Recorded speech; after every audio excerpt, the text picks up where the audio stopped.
do like and subscribe to my channel and also press the bell icon to get the notification of my new videos. Hello students and friends, मैं sir doctor अभिषेक महेश्वरी। तो आज की video में हम discuss करेंगे price earning ratio को। देखिए, अक्सर लोग परेशान रहते हैं कि किस कंपनी के शेयर्स खरीदे जाएं, क्या राइट टाइम है शेयर्स को खरीदने का, कब शेयर्स बेचे जाएं, कैसे प्रॉफिट कमाया जाए। तो इन कई सारे क्वेश्चंस का आंसर देने के लिए एक रेशियो हमारे पास है, पी रेशियो। देखिए, केवल पी रेशियो देख करके तो आप डिसीजन नहीं ले सकते कि शेयर खरीदना है या नहीं खरीदना, लेकिन ये आपको बहुत हेल्प आउट करता है ये डिसीजन लेने में। तो ये कैसे हेल्प आउट करता है, ये रेशियो क्या बताता है, तो ये सारा कॉन्सेप्ट समझने के लिए इस वीडियो को आप लास्ट तक देखें। देखिए, सबसे पहले what is a P ratio, price earning ratio. जैसा कि नाम से पता चल रहा है, प्राइस अर्निंग, यानी प्राइस ऊपर आएगा और अर्निंग्स नीचे आएंगी। तो फॉर्मूला बना हमारा market price per share upon EPS. Market price per share आप moneycontrol.com, NSE, BSE किसी भी वेबसाइट पे जाकर के देख सकते हैं। तो वहां से आपको मार्केट प्राइस मिल जाएगा। दूसरी बात आती है ईपीएस। ईपीएस कैसे निकाला जाता है, इसके लिए मैंने एक वीडियो बना रखी है, उसका लिंक आपको डिस्क्रिप्शन बॉक्स के अंदर मिल जाएगा। अगर आपने वो वीडियो नहीं देखी है तो आई रिक्वेस्ट यू कि पहले आप वो वाली वीडियो देख लें, क्योंकि उसमें हमने पूरा कॉन्सेप्ट समझा था ईपीएस निकालने का और ईपीएस क्या बताता है। तो ईपीएस हमें वहां से मिल गया। अदरवाइज आप अगर moneycontrol.com पे जाते हैं तो आपको ये दोनों चीजें मिल जाएंगी, मार्केट प्राइस भी और ईपीएस भी। सिंपली इसको इससे आपने डिवाइड किया तो आपका प्राइस अर्निंग रेशियो निकल के आ गया। अब ये प्राइस अर्निंग रेशियो एक्चुअली में बताता क्या है, हमें इतना तो समझ में आ गया कि ये जो है P ratio is it describes the relationship between market price and EPS. अब इसको हम एक एग्जांपल से समझते हैं। Suppose there are two companies, एक है कंपनी एक्स, एक है कंपनी वाई। अब एक्स कंपनी का जो ईपीएस है वो है सपोज 20 रुपीज और इसका जो मार्केट प्राइस है पर शेयर वो है 200 रुपीज। तो इसका पी रेशियो कितना हो गया हमारा, पी रेशियो हो गया 200 डिवाइड बाई 20 यानी 10 टाइम्स। इसका मतलब ये हुआ कि एक कंपनी जो पर शेयर 20 रुपए कमा रही है, इन्वेस्टर उस कंपनी के शेयर को 10 गुना महंगे रेट पे 200 रुपए में लेने के लिए भी तैयार है। अब एक दूसरी कंपनी है वाई कंपनी। वाई कंपनी का जो ईपीएस है वो है सपोज 25 रुपीज और ये जो शेयर है ये मार्केट में बिकता है 400 रुपीज का। तो इसका जो पी रेशियो अगर आप निकालेंगे तो इसका पी रेशियो आएगा 16 टाइम्स। तो ये 16 गुना 16 टाइम्स आ रहा है, यानी वाई कंपनी में 1 रुपए के अगेंस्ट में एक ऐसा शेयर अगर हम मान के चलें जो 1 रुपए कमाता है, तो इन्वेस्टर ऐसे शेयर को 16 रुपए में खरीदने के लिए तैयार है और यहां पर 10 टाइम्स में तैयार है। इसका मतलब इस कंपनी का जो पी रेशियो है वो लो पी रेशियो है। This company is having low P ratio and this company is having high P ratio.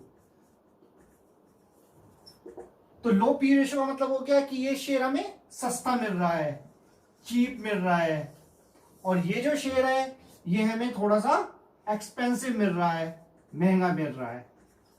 अगर हमें इन दोनों में से किसी कंपनी के शेयर को खरीदना हो तो क्या हमें ये शेयर खरीद लेना चाहिए?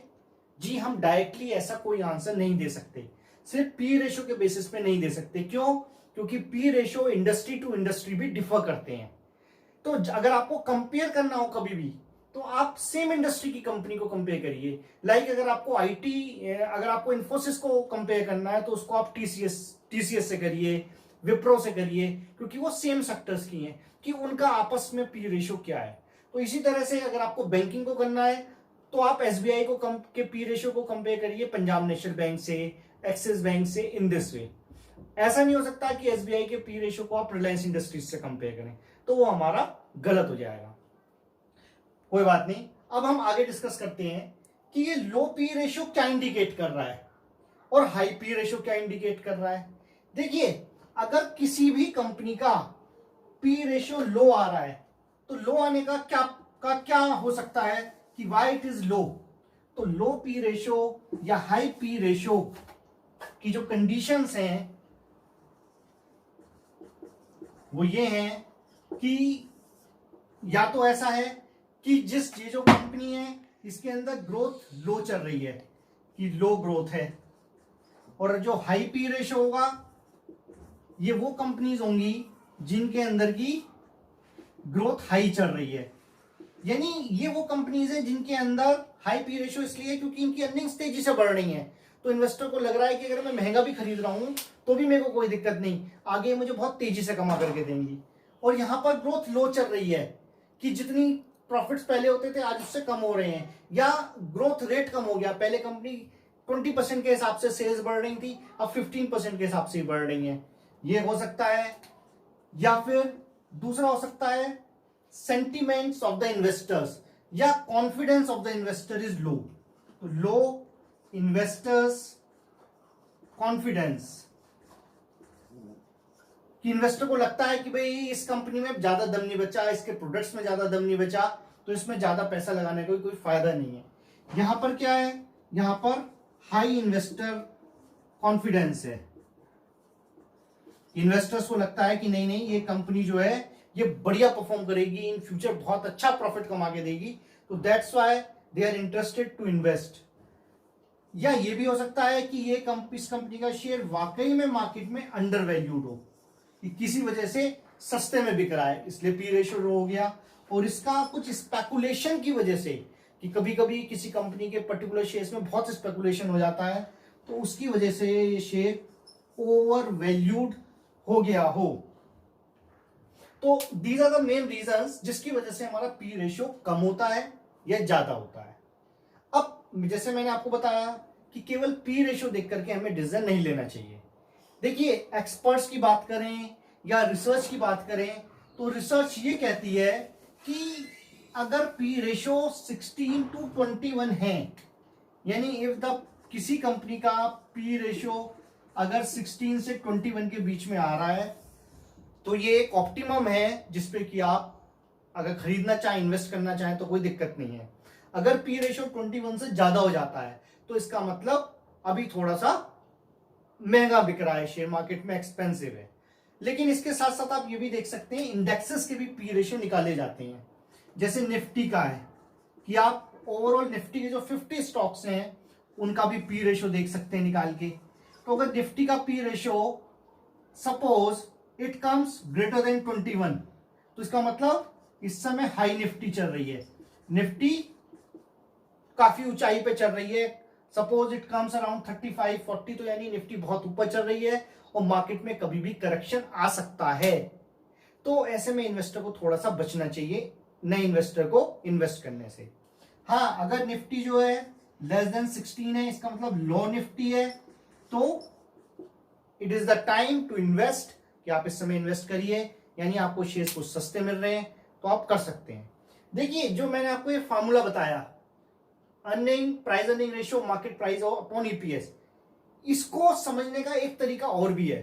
वो तरीका क्या है कि देखिए, मार्केट के अंदर जो शेयर्स बिकते हैं उस शेयर का मार्केट प्राइस क्या हो। अब हम इस फार्मूले को थोड़ा सा चेंज करते हैं।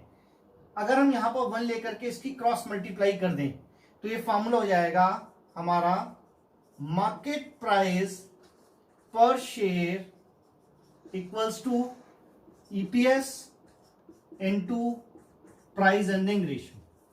अब ये आपका फार्मूला थोड़ा चेंज हो गया। अब ये फार्मूला क्या बता रहा है, देखिए ये बता रहा है कि किसी भी कंपनी के शेयर का मार्केट प्राइस क्या होगा, ये दो चीजों पे डिपेंड करता है। Number 1 EPS. ये ईपीएस तो क्या हुआ हमारा, एक तरह से कंपनी के फंडामेंटल्स को बता रहा है ये, कि एक्चुअल में कंपनी कितना कमा रही है, दैट इज द फंडामेंटल्स। और ये पी रेशियो क्या होगा, ये होगा इन्वेस्टर्स सेंटिमेंट्स, कि इन्वेस्टर के क्या सेंटिमेंट्स हैं, इन्वेस्टर का क्या कॉन्फिडेंस है उस पर्टिकुलर कंपनी के अंदर।